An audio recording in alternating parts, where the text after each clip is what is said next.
Believe it or not, there are actually people in the world who don't give a crap about cars. They're non-enthusiasts, they're the everyday people. You, dear reader, dear viewer, you do care about cars. And you like all sorts of cars. New cars, old cars, luxury cars, fast cars, slow cars. I'm leaning against a particular car that is one of the best luxury cars for people who do not care about cars. It's the 2013 Lexus ES 350, and it's essentially one of those with a nicer suit. Despite the anti-enthusiast sentiment, Lexus did dial in a whole bunch of style with the new ES. You've got the spindle grille, which looks great, especially against this red paint with a little bit of chrome trim. I'd probably black that out, but that's because I wouldn't buy an ES. You've got these awesome, very sharp daytime running lights, which aren't on because the car is off. Coming around to the side, you've got fairly conservative wheels that look all right on this car because it is a conservative car, but the rest of it is basically Camry body lines. You've got a subtle shoulder line, nothing too aggressive. Coming around back though, you finally get into more of the Lexus style and panache with this little integrated deck lid spoiler and these good looking taillights. It's simple, it's subtle, it's not over the top. It is exactly what you want out of a Lexus ES. The one thing that is great about the Lexus ES is if you don't want to drive it, which is fine, you can sit back here. This seat is set for me, and I'm 6'3" and not little.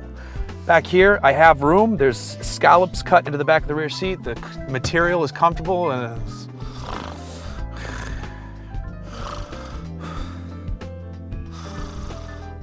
oh shoot, I'm sorry, I fell asleep. We're talking about the Lexus, right? All right, let's go up front. Oh, sorry, we're up front now, behind the wheel of the Lexus ES 350, and I gotta say, as cool as they made the front of and bits of the outside look, they really did an actually excellent job here on the inside. Starting with the whole redesign of the family, starting with the Lexus GS, they transformed the center area and it's carried down into the ES. This architectural work up here looks fantastic. You've got a big screen set back in there. You've got the mouse, which some people love or hate. I think it works fine. Everything looks a little bit more grown up in here. You've still got the cool clock. You've got bright gauges, which almost resemble chronographs, which I really appreciate. It makes them really easy to read, but also gives them a touch of class. Besides that though, the seats are actually really comfortable. The driving position is great.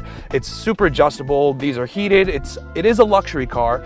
It only starts at $36,000 too, which is right where the Camry takes off. The one we're driving has a few options, so this one's $42,000. The only thing this one doesn't have is probably the Mark Levinson sound system, but the sound system it comes with actually bumps out pretty awesomely. So I put everything down, I turn on my death metal or my gangster rap, and I scare my neighbors.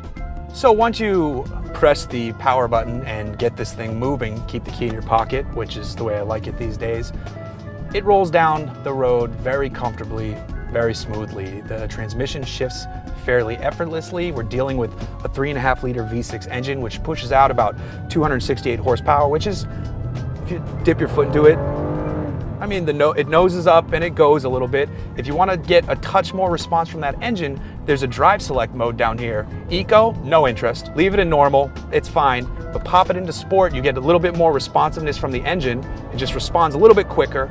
And then the steering just gets a little bit heavier for no reason. It doesn't feel better, it just feels heavier. That does not equal sport. Heavy doesn't translate to sport. I just want more and more automakers to hear that, and so they will finally sink in and they might take it in. But regardless, it is nice to be able to dial in something besides just, you know, your average front wheel drive numbness. Because to have that little bit of heft and then dip back into the throttle and get it up and watch the needle sweep by, it's a fairly comfortable highway cruiser. This thing would be excellent on long distances. Around town, keep it in normal, no reason to deal with the extra fake sportness in the steering wheel, and just go about your daily business. And that's really what the Lexus ES 350 is for. It's comfortable, your neighbors think you're making tons of money, and you're happy with your soft, cushy ride to work. Now, as soon as your enthusiast neighbor pulls up in his Audi, his BMW, his Mercedes, I mean, hell, he can go down into more premium brands and have a better ride in terms of, from an enthusiast standpoint, not necessarily smoothness. But that doesn't matter to you because you don't care about cars. You're just happy you have a Lexus. As smooth as it is in any of the driving modes, there's still nothing to get excited about. There's tons of nosedive under braking, the handling is just mediocre, and the throttle response is really the only saving grace going on in terms of a driving dynamic standpoint. But again, the Lexus ES customer doesn't know about progressive brakes or handling feel or any of that stuff, and they don't want to. That's why this car is perfect for them. Yes, I find this car boring. Yes, I think it could be more fun to drive. There's other cars in the Lexus lineup that are fun to drive. The new IS for 2014 looks fantastic and it was already fun to drive. The new GS is excellent, surprisingly excellent. I've driven it on a racetrack, I've driven it on canyon roads, and I've had a blast. Even the LS with the F Sport edition does burnouts from here to New York City. It's amazing. All those cars in the lineup, but still the ES at the bottom, it's the graduated Camry owner. It's the person who's making a little bit more money now and wants to get out of that car. They've got their bonus check, they've done well, they got the big account, so now they buy the Lexus ES, and there's nothing wrong with that. This is the perfect car, luxury car, for people who just don't care about driving.